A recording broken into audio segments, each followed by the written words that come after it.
하나님께서 우리에게 주신 말씀은 사무엘상 2장 22절에서 36절까지의 말씀입니다. 이것은 하나님의 말씀입니다. 엘리가 매우 늙었더니 그의 아들들이 온 이스라엘에게 행한 모든 일과 회막문에서 수종드는 여인들과 동침하였음을 듣고 그들에게 이르되, 너희가 어찌하여 이런 일을 하느냐? 내가 너희의 악행을 이 모든 백성에게서 듣노라. 내 아들들아, 그리하지 말라. 내게 들리는 소문이 좋지 아니하니라. 너희가 여호와의 백성으로 범죄하게 하는도다. 사람이 사람에게 범죄하면 하나님이 심판하시려니와, 만일 사람이 여호와께 범죄하면 누가 그를 위하여 간구하겠느냐? 하되 그들이 자기 아버지의 말을 듣지 아니하였으니 이는 여호와께서 그들을 죽이기로 뜻하셨습니다. 아이 사무엘이 점점 자라매 여호와와 사람들에게 은총을 더욱 받더라. 하나님의 사람이 엘리에게 와서 그에게 이르되, 여호와의 말씀에 너희 조상의 집이 애굽에서 바로의 집에 속하였을 때에 내가 그들에게 나타나지 아니하였느냐? 이스라엘 모든 지파 중에서 내가 그를 택하여 내 제사장으로 삼아 그가 내 제단에 올라 분향하며 내 앞에서 에봇을 입게 하지 아니하였느냐?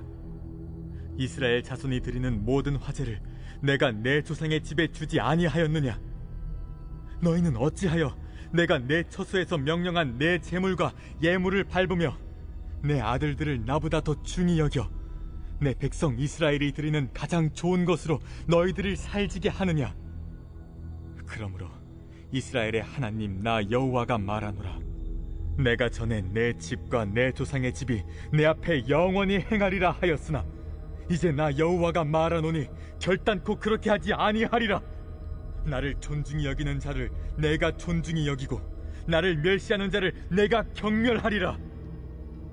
보라, 내가 내 팔과 내 조상의 집 팔을 끊어 내 집에 노인이 하나도 없게 하는 날이 이를지라.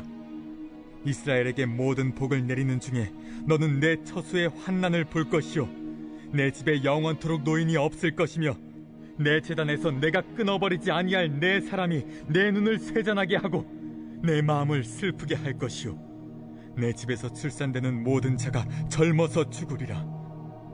내 두 아들 홈니와 비느하스가 한날에 죽으리니 그 둘이 당할 그 일이 내게 표징이 되리라.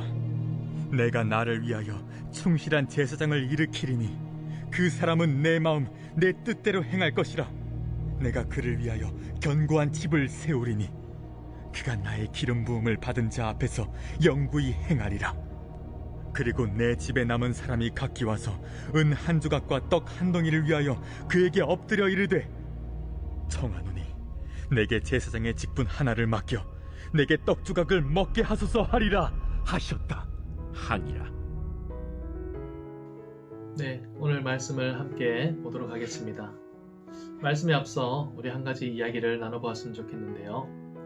칼뱅을 잘 아실 것입니다. 칼뱅은 프랑스에서 종교개혁을 주도했던 사람입니다. 어느 날 칼뱅이 수배를 받고 도망을 쳐야 했었는데 스위스로 넘어가는 과정에 여러 길이 막히게 되어서 제네바를 거쳐 다음 장소로 옮겨가게 되었습니다. 칼뱅의 계획으로는 제네바에서 하루만 머무르고 다음 장소로 옮기려고 했었는데 그 제네바에서 또 종교개혁을 담당하고 있던 파렐이라는 인물이 있었습니다. 그가 칼뱅을 찾아와 우리와 함께 협력하여 종교개혁에 힘써달라고 요청을 하였습니다. 몇 차례 칼뱅을 찾아갔었고 그렇게 이야기를 했었는데 칼뱅은 이제 자신의 휴식과 또 건강 또 이후로 세워야 될 계획들 여러 가지 핑계들을 대면서 파렐과 함께하지 않으려고 했었습니다. 그러던 중에 파렐이 칼뱅을 직접 찾아가서 그에게 단호하게 말하는 장면이 나옵니다. 그 내용은 이렇습니다. 당신은 진심으로 하나님의 부르심을 따라 살려고 하는 사람입니까? 당신은 자신의 휴식과 개인적인 유익에만 집착하고 있습니다. 그러므로 나는 하나님의 명령을 당신이 무시하는 하나님의 이름으로 선포합니다. 당신이 무엇을 하든 하나님의 축복이 거기에 없을 것입니다. 나는 하나님이 당신의 휴식을 저주하시기 바랍니다. 18일의 이 추상 같은 선포에 그 선포를 듣고 깔뱅은 사시나무 떨듯이 굉장히 두려워했다고 합니다. 그리고 그 자리에서 무릎을 꿇고 울면서 이렇게 이야기했습니다. 하나님, 제가 순종하겠습니다. 이것은 아주 유명한 일화인데요. 하나님은 우리가 잘못된 길로 가게 되었을 때, 그리고 우리가 죄를 짓게 되었을 때 우리를 찾아와 경고하실 때가 있습니다. 우리가 이 길로 가면 안 된다, 또 이 길로 가면 위기가 닥쳐올 것이다, 그것을 알 수 있는 길을 주신다라는 것이죠. 하나님이 이렇듯 우리에게 경고를 주실 때 그 경고는 굉장히 감사한 하나님의 사랑이라고 할 수 있습니다. 왜냐하면 더 죄악으로 빠져들지 않게 우리를 막아주기 때문입니다. 하지만 우리는 하나님의 그런 크고 작은 경고에도 불구하고 우리의 잘못된 선택을 이어갈 때가 많습니다. 오늘 우리 본문은 바로 그런 가문에 관한 이야기입니다. 엘리와 또 그 두 아들 홈니와 비나스에 관한 이야기인데요. 이 엘리와 이 두 아들은 하나님을 잘 믿고 섬기는 제사장 가문이었습니다. 그럼에도 불구하고 이 집안에 큰 죄가 있었고 하나님의 진노가 임하게 되었습니다. 어떻게 된 상황인지 우리 말씀을 통해 한번 살펴보도록 하겠습니다. 먼저 엘리 아들들은 하나님께 큰 죄를 저질렀었는데요. 어떤 죄였을까요? 사무엘상 2장 12절 말씀을 보면 이렇게 되어 있습니다. 엘리의 아들들은 행실이 나빠 여호와를 알지 못하더라. 그런데 그 아들들이 저지른 죄는 17절에 이 소년들의 죄가 여호와 앞에 심히 크면 그들이 여호와의 제사를 멸시함이었더라. 그리고 또 22절에 엘리가 매우 늙었더니 그의 아들들이 온 이스라엘에게 행한 모든 일과 회막문에서 수종드는 여인들과 동침하였음을 듣고, 엘리의 두 아들들은 제사장의 자녀이지만 죄를 지었는데 첫 번째 죄는 바로 하나님의 제사를 멸시하였다는 것입니다. 그 제사를 어떻게 멸시하였는가? 하나님께 올려드릴 거룩한 제사의 제물을 가지고 와서 그 제물을 삶고 또 태워서 하나님께 드려야 됩니다. 그리고 그 이후에 제사장은 자신이 먹을 수 있는 부위를 취할 수가 있게 되었습니다. 하지만 하나님께 미처 올려드리기도 전에 가장 좋은 부위들을 먼저 달라라고 사람들에게 요구하며 그 제물을 빼앗아간 것이죠. 하나님의 제사를 멸시하였던 것입니다. 두 번째는 이제 이 성전 안에서 하나님의 성전에서 이제 시중을 두는 그 여인들과 동침을 하였다. 이 동침하였다라는 원어의 표현을 보면 서로 합의하에 이제 관계를 하였다라는 단어입니다. 여인들과 이야기를 주고받고 또 그들과 또 이렇게 즐겁게 시간을 보내는 것이 그들의 일상생활이었다라는 것입니다. 그런데 하물며 그 여인들과 잠자리를 한 것이 바로 성전 안에서 이루어졌던 일이었던 것입니다. 이런 일들이 얼마나 큰 죄인지 짐작이 가십니까? 사실 이 정도의 죄악들은 그 자리에서 돌로 맞아 죽을 만한 엄청난 죄입니다. 일전에 민수기 25장 1절에서 5절 부분에 보면 이스라엘 백성들이 출애굽을 하고 부올이라는 지역에서 모압 여인들과 음행을 저지르는 장면이 나오게 됩니다. 이스라엘 백성들의 지도자들은 모압 여인들이 아름답게 그들을 유혹하고 또 그들이 제사하는 그 음행하는 장소로 그들을 인도하자 그곳에 따라가게 되고 그 여인들과 불륜을 저지르게 됩니다. 그래서 하나님은 그때 이스라엘 백성들에게 역병을 보내게 되셨고 또 이 역병으로 인해 2만여 명이 사망을 하게 됩니다. 그래서 하나님은 모세에게 지금 이방 여인들과 음행을 저지르는 사람들을 다 찾아내어서 그들을 죽이라 라고 명령하십니다. 그때 마침 이스라엘 백성들이 모여있는 자리에 어떤 한 지도자가 또 모압 여인을 데리고 와서 자신의 숙소로 들어가게 됩니다. 이를 쳐다본 제사장 중에 한 명인 비느하스가 그 뒤를 쫓아 들어가 그 두 사람의 배를 창으로 동시에 꿰뚫어 그들을 죽이게 됩니다. 그들을 죽이고 나서야 이제 하나님의 역병의 진노가 멈추게 되는 사건이 있었습니다.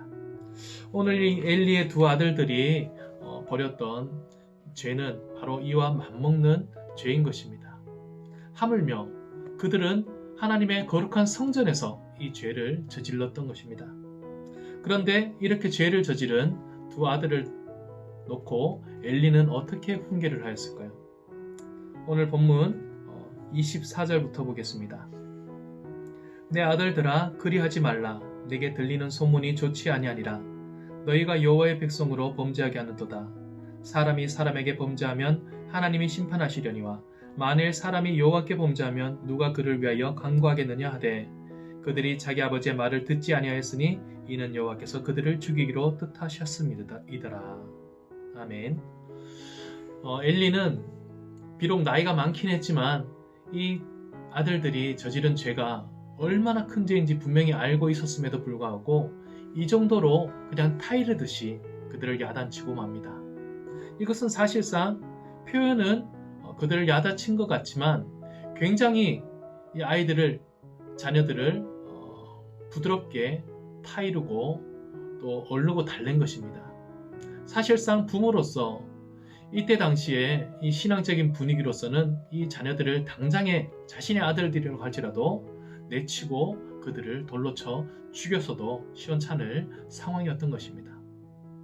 하지만 엘리가 이렇게 자녀들을 지속적으로 이제껏 잘못 양육을 해왔기 때문에 아들들이 하나님을 알지 못하고 그들 마음대로 죄를 저지르며 살았던 것입니다. 이제 이런 엘리의 가문에 대하여서 하나님은 저주를 내리십니다. 29절 말씀입니다. 너희는 어찌하여 내가 내 처소에서 명령한 내 제물과 예물을 밟으며 너의 아들들을 나보다 더 중히 여겨 내 백성 이스라엘이 드리는 가장 좋은 곳으로 너희들을 살찌게 하느냐. 그러므로 이스라엘의 하나님 나 여호와가 말하노라. 내가 전에 너의 집과 너의 조상의 집이 내 앞에 영원히 행하리라 하였으나 이제 나 여호와가 말하노니 결단코 그렇게 하지 아니하리라. 나를 존중히 여기는 자를 내가 존중히 여기고 나를 멸시하는 자를 내가 경멸하리라. 아멘. 하나님은 이렇게 진노를 내리셨습니다. 어떻게 너의 자녀들을 나보다 더 중하게 여겨서 이런 죄를 그냥 용납하느냐. 이제는 내가 너희 가문과 이제껏 했던 모든 약속, 이 가문이 어떤 가문입니까? 바로 아론의 가문이죠. 하나님은 아론에게 영원히 이 제사장직을 유지해 주겠다라는 약속을 했습니다. 그러나 이 엘리와 두 아들의 죄가 너무나 컸기 때문에 하나님이 그 약속을 파기하겠다라고 말씀하십니다. 그리고 이 가문에 저주를 내리시는데 첫 번째는 이제 앞으로 제사장직을 박탈당할 것이다. 두 번째는 그 두 아들이 곧 죽게 될 것이다. 세 번째는 이 집안에 앞으로 절대 노인이 없을 것이다. 모두 다 단명을 하게 될 것이다. 네 번째, 경제적으로 궁핍함이 이 가정에서 떠나지 않을 것이다. 라는 그런 재앙을 내리게 됩니다. 우리가 하나님 앞에 범죄할 수 있습니다. 그런데 그 범죄함에 있어서 하나님은 분명히 우리에게 경고를 하십니다. 내 마음에 양심의 찔림을 주시든지 아니면 누군가를 통해서 내 죄를 알게 하시든지 아니면 성경 말씀을 통해서 우리에게 새로운 가르침을 주실 때가 있습니다. 그럴 때 우리는 그 하나님의 경고 속에서 하나님께 죄를 회개하고 뉘우치며 나아가야 합니다. 나 자신이 먼저 하나님 앞에 새로워지고 이 죄를 뛰어넘어 변화된 성도가 되어야 됩니다. 그리고 더 나아가서는 우리의 가문, 우리 집안, 우리 자녀들의 앞길도 우리가 바르게 훈계할 수 있어야 합니다. 오늘 본문을 보면 엘리 자신도 그 죄가 하나님 앞에 용서받지 못한 사람이었지만 더 큰 문제는 그 자녀들이 하나님 앞에 죄인으로서 서게끔 잘못된 양육을 해왔다는 것입니다. 우리가 우리 자녀들을 신앙 안에서 양육을 할 때 가장 중요한 것은 우리 자녀들이 하나님 앞에 죄를 저질렀을 때 그것을 뉘우치고 하나님 앞에 돌아오게 만들어주는 것입니다. 자녀들이 분명히 신앙적으로 잘못된 길로 가고 있는 것을 알고 있으면서도 그들을 적당히 그냥 타이르고 적당한 수준에서 그들을 이야기해서 신앙적으로 바로 서지 못하도록 그들을 묵인한다면 이것은 엘리와 같은 큰 잘못을 우리가 저지르고 있는 것입니다. 오늘날 많은 가정의 부모들은 우리 자녀들을 부드럽게 대하기를 원하고 매를 들지 않기를 원하고 자녀들이 세상적으로 평안하게 성공하기를 원합니다. 얼마나 경쟁 사회입니까? 이 경쟁 사회에서 아이들이 많이 배워야 되고 좋은 학교로 진학을 해야 되며 또 좋은 직장, 유망한 직장으로 나아가야 되고 또 좋은 배우자를 만나 또 평안하게 잘 먹고 살아야 될 것이라고 많은 부모들이 생각하고 있습니다. 그리고 거기에 관심을 두고 자녀들을 키워나가고 있습니다. 물론 중요한 부분이라고 할 수 있습니다. 이 사회가 그만큼 치열한 사회이기 때문입니다.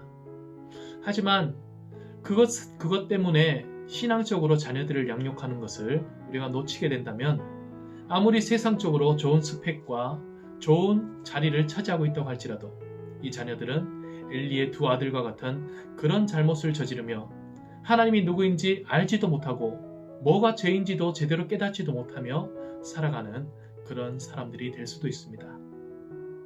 한 번뿐인 우리의 인생, 이 땅에서 좋은 것을 누리며 살아가는 것도 정말 중요하지만 우리가 무엇을 위해 살아야 되는가? 우리의 존재는 어디로부터 시작된 존재인가? 우리가 참 기쁨과 참 평안을 얻기 위해서는 무엇을 바라보아야 하는가? 이런 본질적인 가치관들을 우리 자녀들에게 심어줄 수 있는 것, 그것이 바로 우리가 자녀들에게 물려줄 수 있는 가장 큰 가치가 아닐까요? 이제 오늘 본문 말씀을 보면서 우리가 스스로 지었던 많은 죄들 중에 하나님 앞에 죄인 줄 알면서도 스스로 간과하고 쉽게 넘어갔었던 것은 무엇이 있는지 다시 한번 되돌아보고 우리 자신의 신앙을 새롭게 세우며 또 더 나아가 우리 자녀들 또 다음 세대들 우리가 신앙적으로 영향을 끼칠 수 있는 많은 사람들을 어떻게 신앙적으로 잘 도울 수 있을지도 우리가 함께 주님께 지혜를 구하며 나아갈 수 있기를 간절히 소망합니다. 함께 기도하겠습니다. 아버지 하나님, 오늘 본문 말씀을 통하여서 주님께서 우리가 범죄하였을 때 주시는 하나님의 마음에 대해서 알게 되었습니다.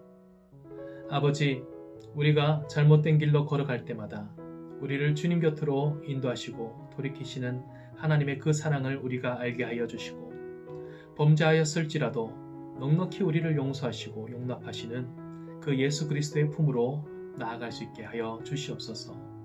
그런 신앙에 담대함을 더하여 주시고 또 행여나 우리로 인하여서 우리의 자녀와 다음 세대가 또 우리의 신앙의 영향권 안에 있는 사람들이 어긋난 길로 가고 있다면 그들 또한 주님 곁으로 온전히 인도할 수 있도록 주여 우리를 사용하여 주시고 우리에게 지혜를 더하여 주시옵소서.